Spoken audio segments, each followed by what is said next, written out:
Hello, everyone. Welcome back to Sustainable Work. I have Lisa Jing with me here today. So exciting.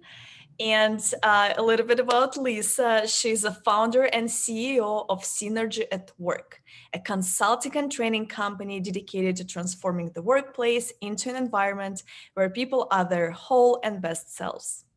Lisa specializes in psychological health and safety at work, a whole person approach to employee well-being as a cornerstone of company culture.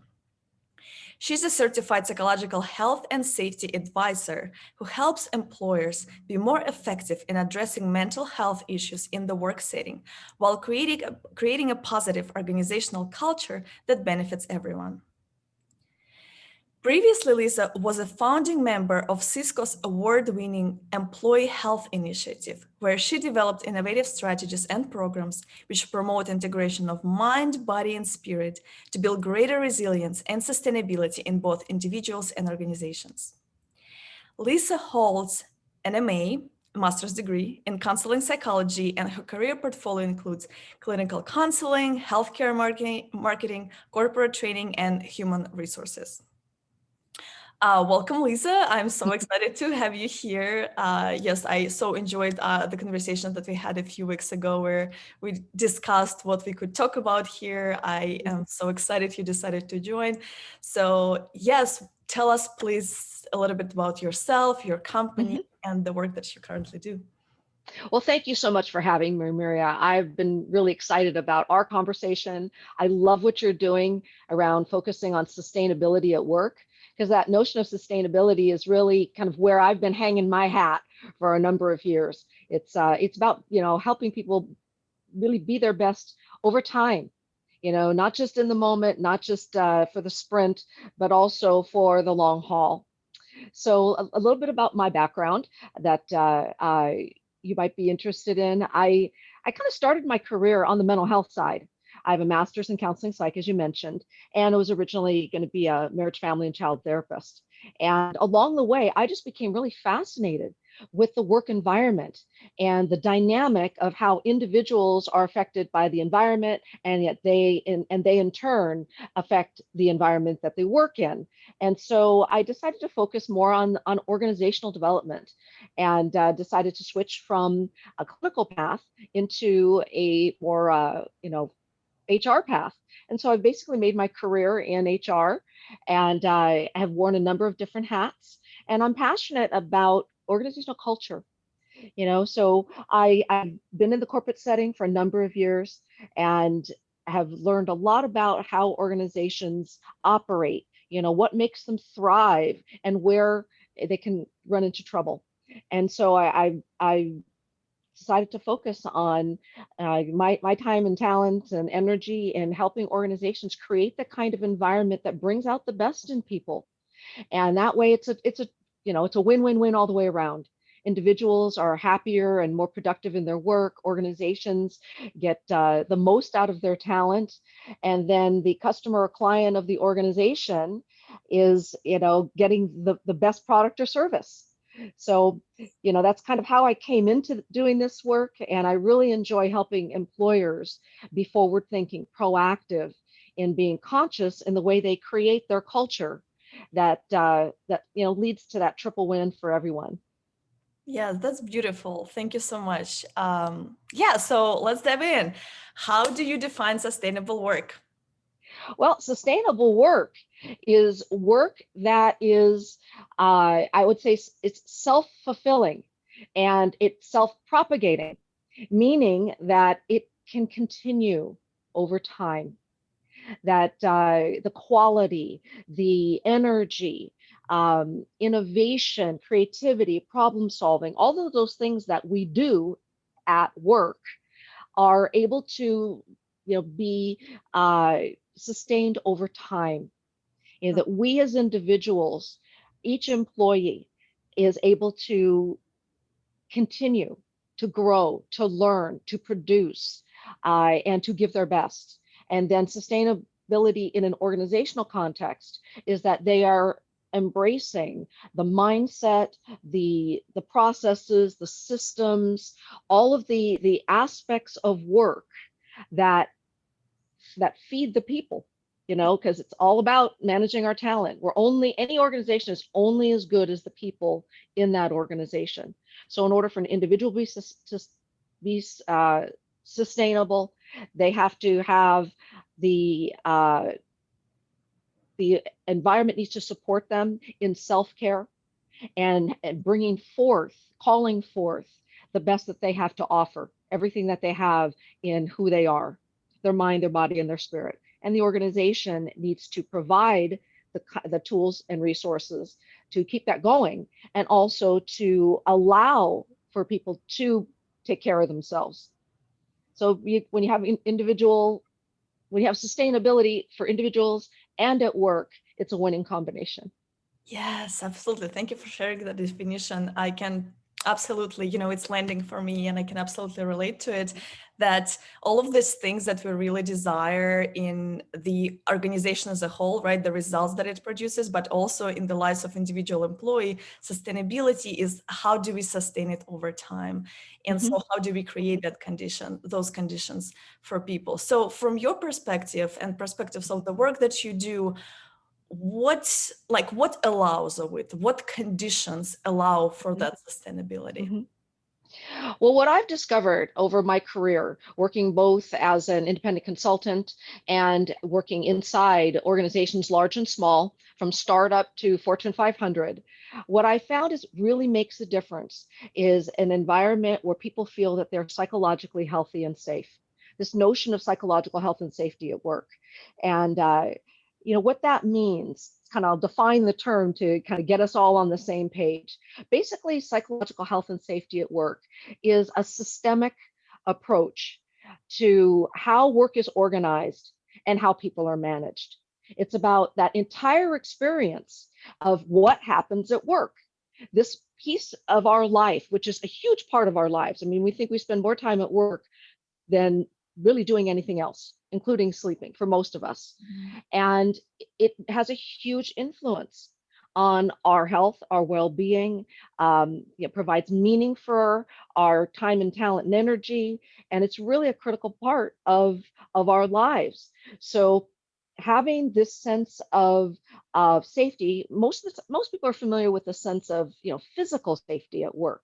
We've had safety at work programs for many, many, many years. And those are the kinds of programs that protect us from physical hazards like danger in the workplace, accidents, making sure that employees have appropriate lighting and the temperature is comfortable, and protective gear and equipment, boots if they're working, like a construction worker is given boots or wears boots. And nowadays, things like toxins, protection from toxins, and certainly protection from infectious diseases, which is huge right now with in what we're seeing with COVID. Wearing masks and healthcare workers wearing gloves and all of that. What's so important that we're now really just beginning to embrace the importance of is the notion of emotional and psychological safety in the workplace. It's just as important. And in our complex workplaces now, working remotely, being constantly connected, 24/7, 365, if we allowed ourselves to be, through our smartphones and through our technology, we need to be thinking about our emotional and psychological health and safety. So, you know, when we look at these factors, this aspect, it gives us a much more of a whole person view, and we're all integrated human beings. Mhm. We can't. We know that what happens at work affects us at home. Yeah. When we bring workplace stress home, it impairs if we're not doing well at work or work is too stressful, it impairs our relationships. And, we don't have the energy to give to some of the things that are most important to us, the people in our lives. Mhm. And when things are not going well at home, it affects our life at work, our ability to focus at work, our engagement, our performance. So it's these are integrated. Totally. And when we have psychological health and safety at work, we're paying attention to all the aspects of the employee's experience We are setting individuals and organizations up for success Mhm. at work, and also that carries, cross back and forth. Yeah, thank you. I would like to dive in a little bit deeper into that notion of psychological safety. What does it mean to be Hmm. emotionally or psychologically safe at work? Hmm. Like, what Okay. experience am I having Okay. if I'm So a let me person? make a distinction. We're hearing the word psychological safety a lot these days. Mhm. And what that generally means is that there's a sense of safety and acceptance to have a difference of opinion. We're hearing this a lot from diversity, equity, and inclusion now. That safety of I'm going to be respected I, for my uniqueness. And it's safe for me to be able to share a different perspective or to disagree. And that's a very important piece.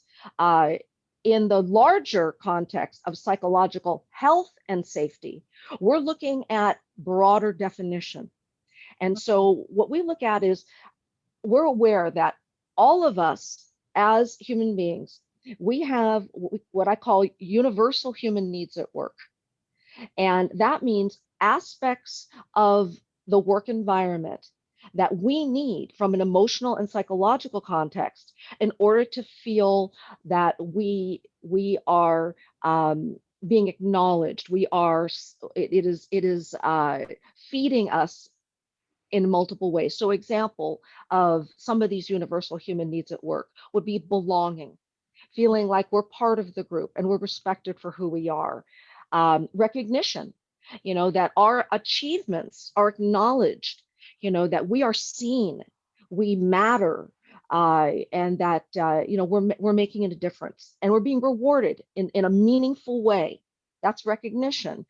We all have a need for clarity, really understanding what our role is, knowing how to go about the doing the tasks of our job, having clarity about that. We all want to grow and evolve, continue, learn more, update our skills, grow personally and professionally. So those are just some examples of some of the universal human needs at work. So when we're talking about we're talking about psychological health and safety at work. We're talking about a broad set of human needs, and Mhm. we all have these needs. And at any given time, these needs can be either met or unmet at work. When they're met, we are energized, we are feeling nourished in a way that helps us have the energy to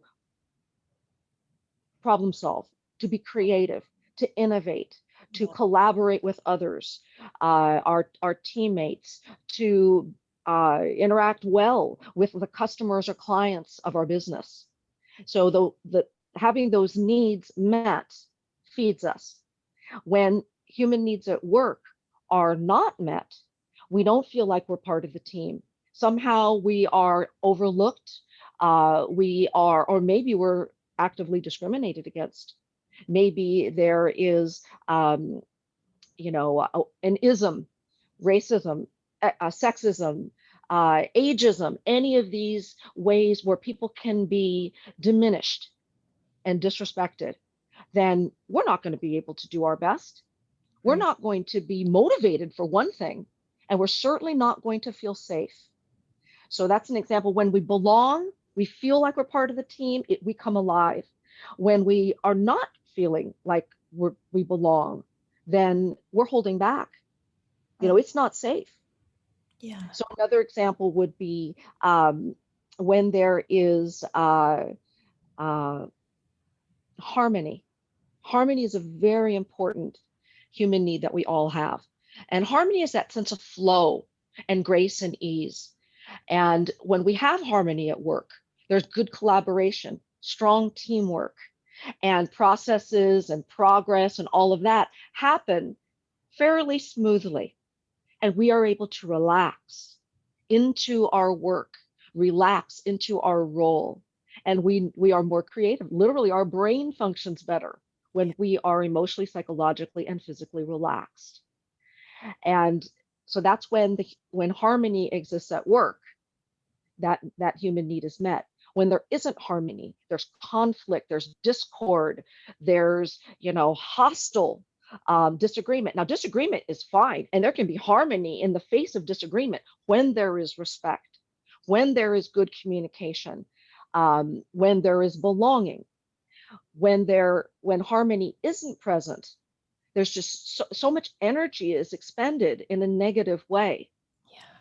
It might come off as outright hostility. It also could be suppressed or microaggressions, subtle communications that we can sense it. We might not be able to put our finger on it, but we can sense that it's not harmonious here. Again, we're not able to truly give the best of ourselves.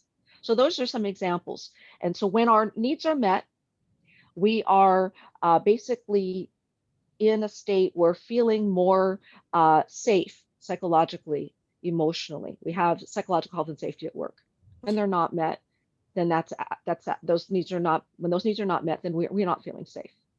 Yeah, thank you so much for making that distinction. I was not aware of that, right? That there is this construct of psychological safety, but there's also a broader umbrella of psychological health and safety that includes much more than just psychological safety. And, as you were speaking, I started thinking to the beginning of our conversation where you said that, it's about bringing the whole human to work.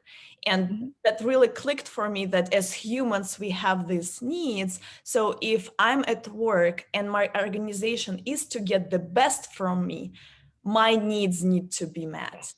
Yes. Just as an athlete needs, sleep and nutrition and, good training, lots of opportunity to practice their skills and support. We need that in whatever way that we are performing on the job. Yeah, that's beautiful. Thank you. So it makes me wonder, like what creates it, right? What creates psychological health and safety? Because if we talk about the organization, talk about culture, what creates that culture of organizational health and safety versus the opposite, right? What creates harmony versus disharmony? Certainly. Well, basically, we kind of look at it as various different aspects of the work environment. Basically, two areas: how work is organized and how people are managed. Those are sort of like the broad categories. So I'll give you some examples. So on the how work is organized, it's does the actual work that is done, are the processes, are the systems, the tools, the physical environment, the way management structures or rather hierarchies. Well, that's kind of the people how managed side. So there's certainly both of these. There's a certain distinction. There's also a great deal of interaction among them. So other aspects that would be related to how work is organized. What does the work schedule look like? The pace, the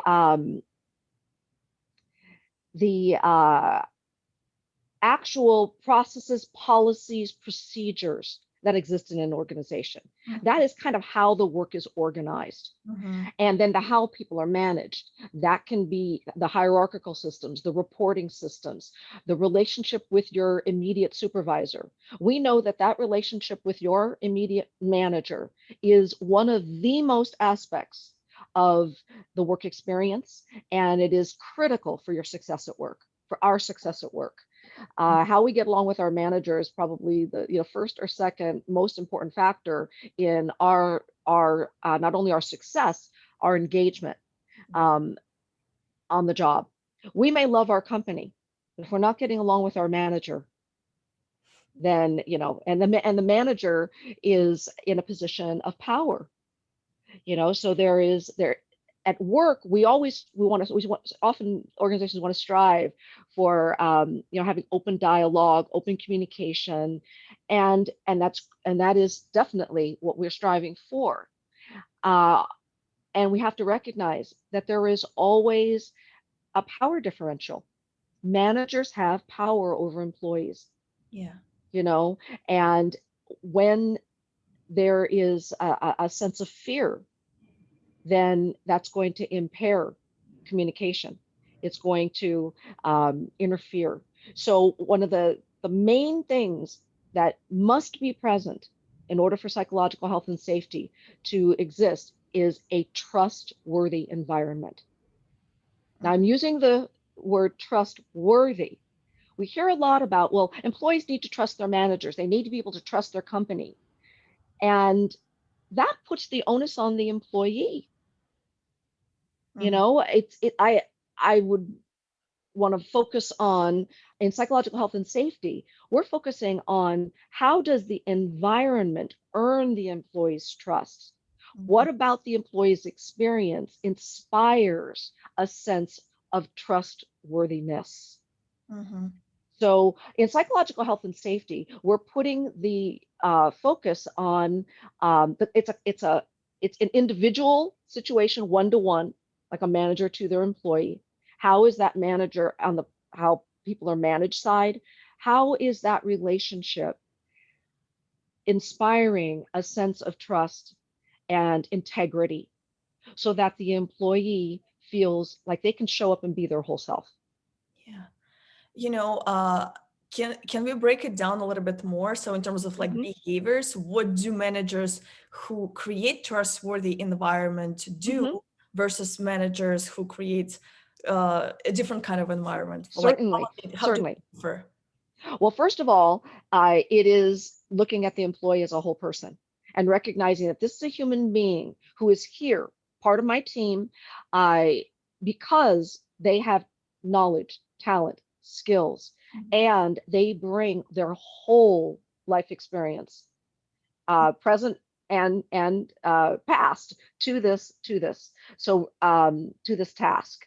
And so looking at that and being curious, always being curious, acknowledging that they don't know everything, that this person has there's a lot about this person and their experience at work that they may not know about. So not jumping to conclusions, being curious. If there's a question, if there is a challenge, maybe the employee hasn't been, working to their usual level of performance. Performance has kind of dropped. And instead of coming to a conclusion about employee, well, that employee doesn't care. It's more like, gee, I wonder what's going on. I wonder what's going on. And genuinely inquiring, I've noticed, that you haven't seemed to be yourself lately. And I'm wondering, you know, if there's anything up, anything that maybe I may be able to support you in. So being a human being, number one, just being a human being and being curious, not jumping to conclusions and not imposing any kind of judgments on an individual. That's a really important one. Is and to be thinking in terms of I what are these this individual's human needs? I'm wondering if there's any human needs that are not being met. Mm.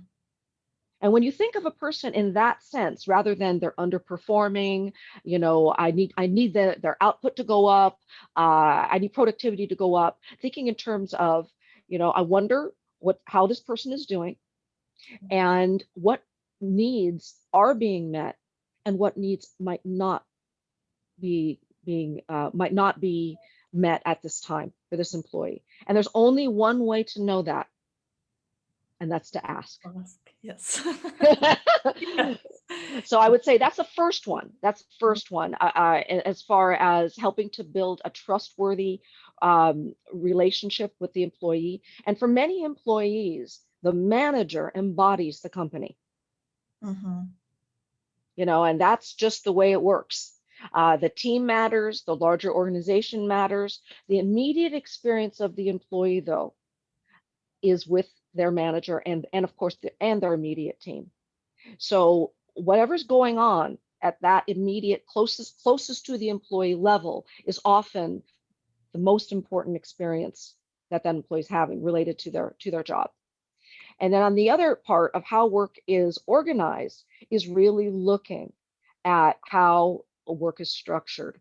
Are employees taken care of in the sense of, do they have the tools, the knowledge, the resources to do their job?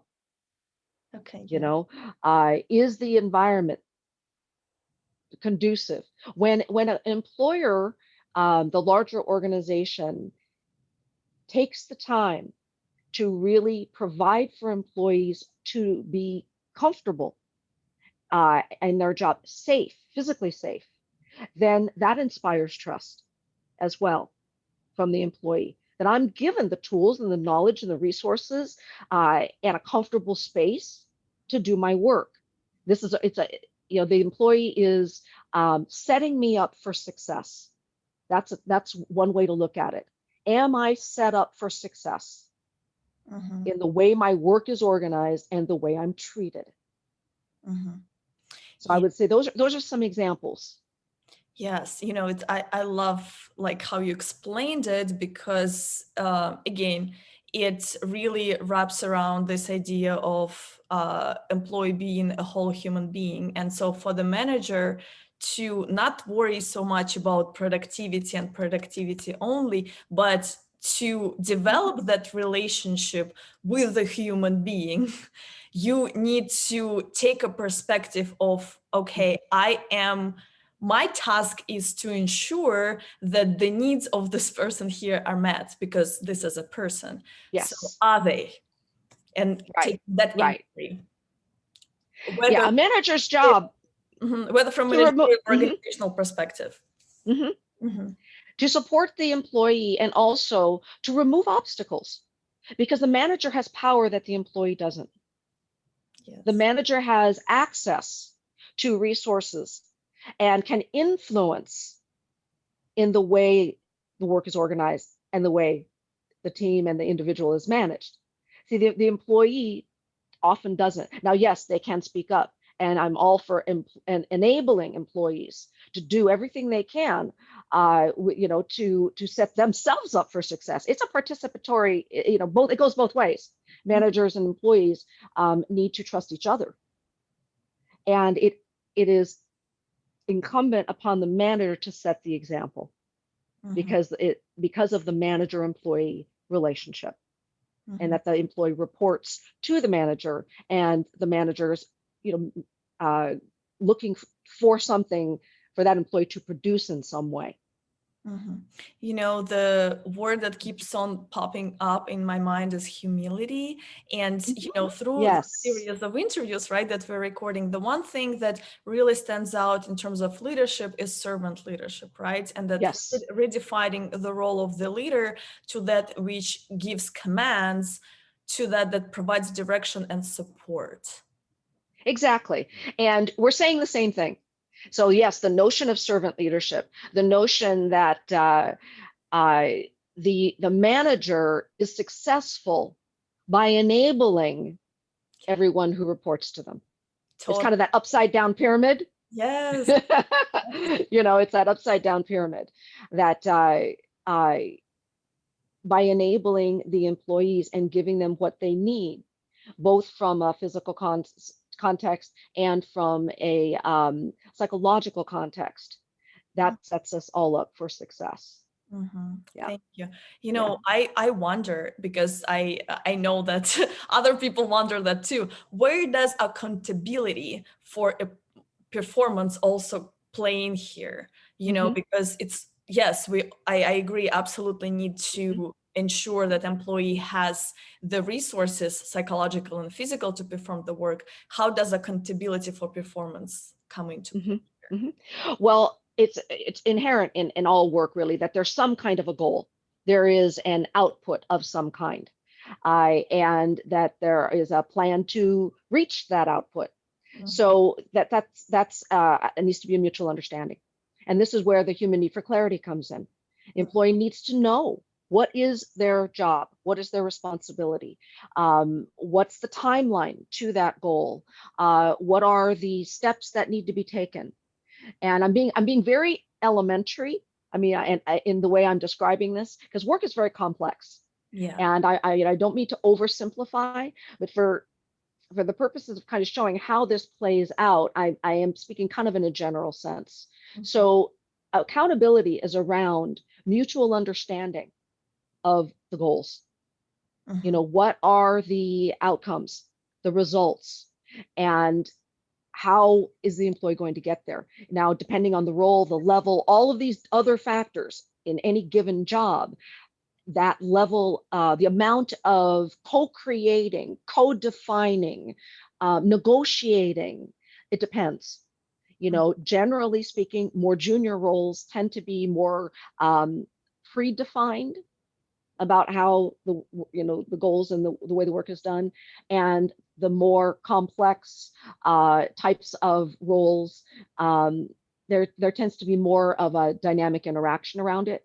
And in any situation, though, being open to input from the employee and customers and multiple different parties is going to come up with a better solution, generally speaking. So the accountability comes through mutual agreement. Yes. The employee has to be on board. Yeah. And that way, when they are on board and they have that sense of mutuality, okay, here's a job description. Here is some suggestions. Maybe this has worked in the past. And they have some experience trying this out, and they either maybe they have good success with it and they have some suggestions for improvement, or maybe they're struggling with something, and that's a dialogue. Then the manager employee would negotiate around that, the outcomes and the process to getting there. And so the accountability comes from mutual agreement around it, and then making course adjustments as necessary. Where again, that conversations about supports coming again, right? Having the conversations continuously with the employee. Yeah, thank you. Great. Sure. Okay, so now, if I'm an organization, an employee, and I'm like, okay, yes, I want to start on this journey of creating a more psychologically healthy workforce and workplace, where do people start? Well, actually, before we go there, there's one thing I really need to point out, because when we talk about psychological health and safety at work, we have to talk about mental health. I mean, this is really about mental health. And we all have mental health. We oftentimes use the term mental health as when there is an issue. The fact is, mental health is a factor in all of us and our well-being. So the approach of psychological health and safety at work is a new approach, and it contrasts to what we normally think of when we think of workplace mental health. And so I want to make a distinction here, because this is really a key differentiator, and it is a mindset shift, a true paradigm shift for organizations. Traditionally, what happens when we think of workplace mental health is, there's maybe an employee who is struggling at work. And the approach is often, well, let's identify. An organization taking a traditional approach would be looking at identifying people who are experiencing mental health challenges that are impacting their work. And it might be depression, anxiety, substance abuse, any number of different kinds of challenges. And so they're thinking, well, this person, let's get them to services. So the approach is to identify a person who is struggling with a mental health issue and send them off to treatment. Send them to the doctor for therapy, for counseling, for medication, for any number of different types of interventions. And maybe, send them out on a leave. They clearly need a break, right? So let's have them take some time away from work, rest, recover, and then come back to work, renewed and ready to go. And certainly having a good benefit program, a full service employee assistance program, EAP, good medical benefits, and having generous leave policies are all very important pieces of this. But it's a very narrow approach. And mental health issues being so common at work today, especially these days under the kind of challenging situations we're all facing, psychological health and safety is much more about root cause. Not about just, trying to put it to the side. It's addressing things here and now in the workplace and getting comfortable talking about what employees need at work. And it's also important that employers become much more aware and recognize that a lot of mental health issues are triggered or caused by the workplace environment itself. So the workplace environment can be causative, and it very often exacerbates an existing problem. So wherever there may be a struggle, there might be a struggle that's largely personal, and it affects their work, in the workplace. It affects, their job. That is something that an employer must address and take some responsibility. It is both I would feel it's an opportunity to help an employee and to maintain productivity, as well as a responsibility to an employee as a human being. This employees is still employed because and they were hired for the contribution that they make. And so employers being there when times get tough is a really wise investment from a business standpoint. So I just want to make that distinction that keeping employees working and not just sending them off on leave, or looking at, well, that's a personal issue, recognizing that addressing these issues at work, because the employer has an enormous opportunity to make a huge difference, not only in the life of this individual, the life of the team, the life of the organization, the life of the family of the employee, the community at large. So there's a lot of good that can be done when a more holistic, systemic type of approach is taken. So that's one thing I wanted to, kind of point out. And so, how does an employer get started? Yeah, so I just also wanted to say thank you for differentiating that. And I love Sure. that you said that it's a change in the mindset. And for me, what also rings true, it's changing the mindset that mental health is not really relevant or not as important as physical health, and recognizing that mental health or addressing mental health in a proper way is crucial to the well-being of a person, to the well-being of employee, and to the way they show up and perform at work. Absolutely. And actually, loss of productivity due to mental health issues is more costly than any other category of health issues. And it's the trajectory around that is just increasing, increasing both direct and indirect costs, increasing healthcare costs, as well as loss of productivity. And the loss of productivity, which we call presenteeism, absenteeism being out of the workplace, time away from work, and presenteeism being lost productivity related to health issue. The loss to presenteeism is much higher. So, and the fact that easily, I mean, depending on the most recent metrics that you look at, anywhere from 20 to 25% of us at any given time will experience a mental health issue that impacts our work. Mhm. So that's something to keep in mind. It can happen to anyone at any time. This is not something that is peripheral. It is absolutely central to, dealing with, human beings at work, Yes. and as the systemic approach is going to be the most effective way, because it's not just about people who are struggling, it's about everyone. When human needs at work are met, and we are able to take care of ourselves, and the environment supports us in our self-care, and creates an environment that meets our human needs at work, and then it's going to cost the employer a whole lot less, and their investment in the employees will be maximized. Yeah. The payout from that investment will be maximized.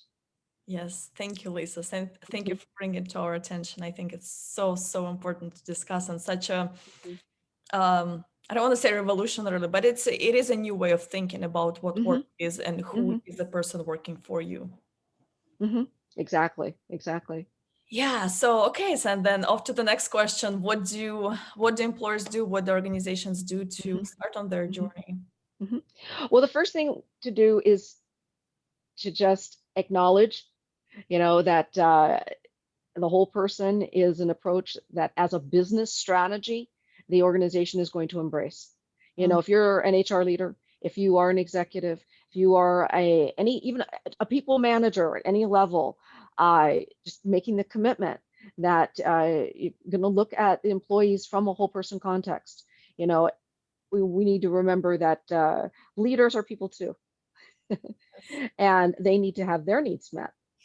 So approach just committing to a switch in paradigm, adopting a new mindset, and then reaching out, asking for help. This might be a good time for me to mention the gift that I'm offering. Yes, please go ahead. So Tell us. it begins with a conversation. And so I am happy to offer a free discovery session where we can sit down and talk about your organization and what are some of the stresses that the organization is experiencing? What are some of the challenges related to your talent and your population? Do you have uh, increases in health claims? Are employees, describing themselves as burned out, exhausted? Is conflict increasing in the workplace? What are some of the signs and signals that might be going on in the organization that are indicating that all is not well, Mhm. that there are unmet there are needs, employee human needs at work. And so what might some of those be? So I'm happy to meet with any leader in an organization and begin a conversation, begin an exploration, and to see what is currently in place that supports employees. Because, there's a lot of good work going on, a lot of good ideas, and I'm sure a lot of the other speakers have talked about this. Various different aspects of new, creative, innovative, heart driven, holistic approaches that are being applied in the workplace. And one of the things I enjoy when I have a conversation with an employer is seeing what they already have in place. A lot Yeah. of times they're already doing a lot of things very well. And it might mean connecting the dots. What are you doing around employee compensation and leadership development and everything from flexible work schedule, utilizing technology in ways that are truly liberating and freeing people up rather than tying them to their work. What are you doing? Because a lot of good things are happening, but often it's kind of disconnected. Sometimes what happens is the very interesting, useful, important initiatives that are happening, all different areas of the organization, but they're not tied together in any kind of a cohesive fashion. Mm, So the employee experiences, uh, processes, and systems, and some of the well-intentioned aspects are programs and offerings. Um, they experience them as one-offs, isolated, and introducing a framework of psychological health and safety can help connect all these disparate efforts and identify gaps. Where are there unmet needs or human needs at work that are not met, that are screaming for attention? Or mm, maybe they're not screaming for attention. They're there and they're not recognized. You don't realize that employees uh, are experiencing. There's a misalignment. Alignment is one of those human needs at work. That what the company is aspiring to, and the way they're trying to get there doesn't really make sense to the employee. mm. Well intentioned, Yeah. but it's not making sense. So coming at it from a framework of human needs at work and psychological health and safety kind of helps you bring what is working and good into a more cohesive strategy Mhm. and experience for the employee. And then also identifying maybe there's some things here that are missing that would improve, employee engagement, improve retention, improve performance, improve sustainability. And we just don't see it yet. Yes. Yeah, and what comes to mind, when you talk about organizational culture and the way you talk about it, right? Maybe you are already doing some things here that are tapping into some needs, but there's also these areas where you're not. So then, speaking of employee experience, as you describe it, the experience of the employee is not coherent. Like you're telling me one Right. message here, but then a different message over here. Like I'm confused. Exactly. Yeah. And that's perceived as disjointed, Mm-hmm. ineffective. They don't really understand, an employee might not understand the why. How does this connect to this? And so once the framework, the mindset, the paradigm of psychological health and safety at work is adopted, the language, and the various aspects of hazards at work versus protective factors at work, and being able to really see how these, so for example, hazards at work are things that we often experience as stressors, just too much work, not enough time to get the work done. So, you know, uh, role conflict. I'm wearing too many hats, and that's confusing. Being micromanaged, conflict. Just too much conflict, lack of harmony, um, constant change. Now, pretty much all of us are experiencing the rate of change just keeps escalating. Constant change, even boredom. Those are hazards. They're psychological health and safety hazards. On the flip side, there are protective factors. And so, protective factors are those aspects of the environment, the employee's experience, that when present and experienced by the employee, they insulate us. They protect us from the stressors. And so, some of the big protective factors there, the main ones, are sense of belonging. Mm-hmm. When you feel like you're part of a team and someone's got your back, Mm-hmm. then that really can balance out the fact that you've got too much on your plate. Mm-hmm. Some of the other areas that are kind of like protections would be contributing to decisions. That being in an environment where, with your manager, with your team, with your organization, your voice matters. What you say is listened to and acknowledged, even if it might not be acted upon immediately. You're heard. There's a respect. My opinion is respected. I'm heard. I matter. That kind of a thing. Um, I have some control over my work. I have this list. These are the things I'm responsible for. These are my deliverables. And I have some control over when and how I do it. Yeah. I have control over my schedule. I'm able to do certain tasks at a certain time because I'm best at that task. If I have to analyze something, I am sharpest at analytical tasks in the morning. And I have the flexibility in my day that I can control my schedule and tackle those things when I'm sharpest. Or maybe my creative thinking is best late in the day, and I have the ability, I have the flexibility to, I don't schedule meetings in the afternoon Mm-hmm. because that's my time to sort of integrate all of the experiences I've had over the day, and my creative juices get flowing. So Mm-hmm. things like that, having some discretionary control over my schedule, how I go about my work, um, that my work is meaningful. This is huge. And Mm-hmm. there's lots of research around this, Absolutely. that, my work resonates at a deeper level. I'm passionate. I care about, the work that I do, is I'm contributing to something larger than myself. That I'm contributing in a way that matters to me. It's very personal, because what one person perceives as meaningful could be completely different than what another person. And so it's what's meaningful for the individual. Yeah.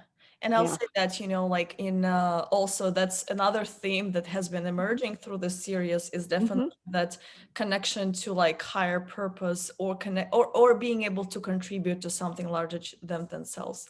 I Yes. will say that's absolutely like a Yeah. lot of people have talked about that, and I know there is plenty of research to support that as well. Yeah. Yeah. You So hear the words, go the extra mile. When you're doing meaningful work, you're passionate at work. Um, there's that highly engaged, to use the Gallup language, highly engaged at work, and there's a sense of meaning and purpose. And when that is when that need at work for you know uh, there's alignment in what the company is doing and the work that I am doing aligns with what's meaningful for me, then we're just unleashing an enormous amount of energy and enthusiasm. yes, Yeah. this is what we want, right? Yes, exactly. Yeah. So, first of all, thank you for your generous gift. And I just want to kind of share my experience with the audience. I know for myself, if I don't know something, or I usually ask for help.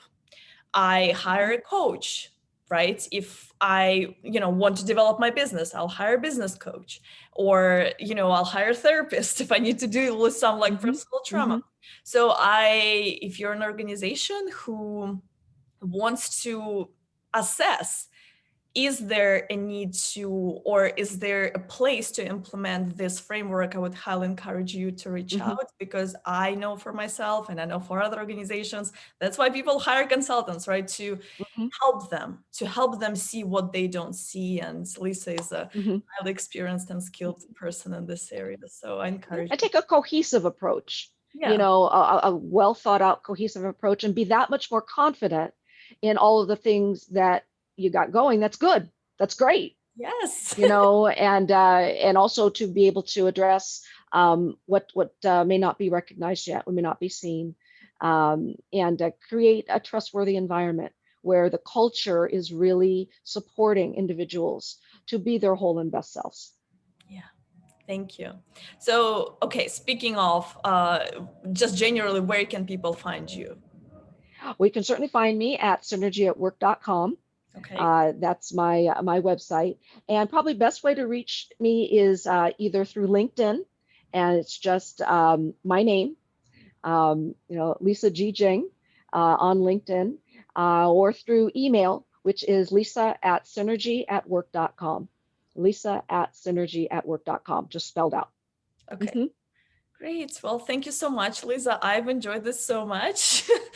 Well, Thank thank you for having me. I'm so thrilled that you're having these conversations, and it all ties in to sustainability for individuals and organizations. Thank you so much for having me.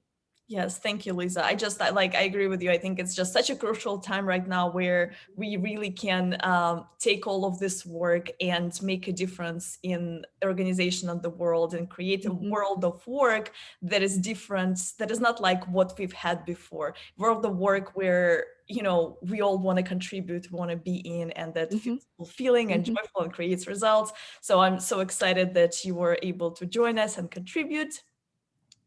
Thank you. And Thank you. yes, and for all of you, I will see you tomorrow at Sustainable Work. Be well.